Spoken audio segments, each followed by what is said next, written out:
College closing. Are regulators doing enough to warn students? During college, many young people meet friends they'll have for the rest of their lives. They play sports together. They're in bands. They take similar classes for their majors. But a university has to stay open long enough for students to create those bonds. In less than 2 years, 2 colleges shut their doors on Victoria Hebert. Thankfully, the rising junior has a small circle of friends who've also been caught up in sudden closures at the same pair of New York campuses. After Wells College said it would cease operations this year, the group of young women plans to transfer to a third school, hopefully their last, in Michigan in the fall. "These girls are amazing," said Victoria's mom, Mia Mazza. Between the pandemic and hopscotching campuses, they haven't had a normal school year since their freshman year of high school.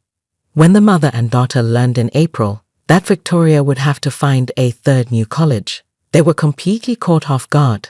So were the students and faculty members at the University of the Arts, a private college in Philadelphia, that abruptly announced in May that it would shut up in June, not long after Wells said it was dissolving. 2 University of the Arts students told USA Today they first learned about the news not from the school, but from a news story in the Philadelphia Inquirer. In a class action lawsuit against the school, students said college administrators violated consumer protection law and failed to notify regulators that the institution was financially unstable. The university and a lawyer for the school did not respond to USA Today's emailed requests for comment. Such litigation typically accompanies unexpected college closures. Colleges fold all the time, but metrics show they have been dissolving at a faster pace in recent decades, especially after the 2008 financial crisis.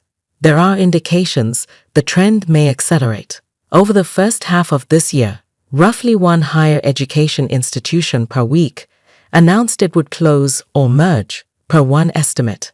A crisis in college financial aid this year, which will have downstream effects on enrollment, especially at smaller schools, could make things worse. In the past few years, the Biden administration has taken an aggressive approach to college oversight, picking up on work Trump administration officials paused or undid.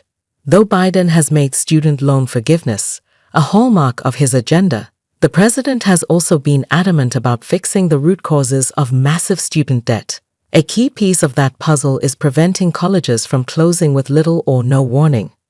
That task is challenging, regardless of who's in the White House, because the federal government's metrics for identifying at-risk private colleges have long been flawed.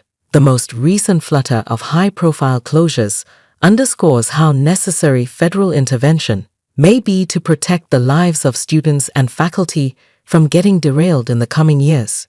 Tragic stories from students like Hebert are bringing new urgency to efforts to improve the government's warning signs that a campus is flailing.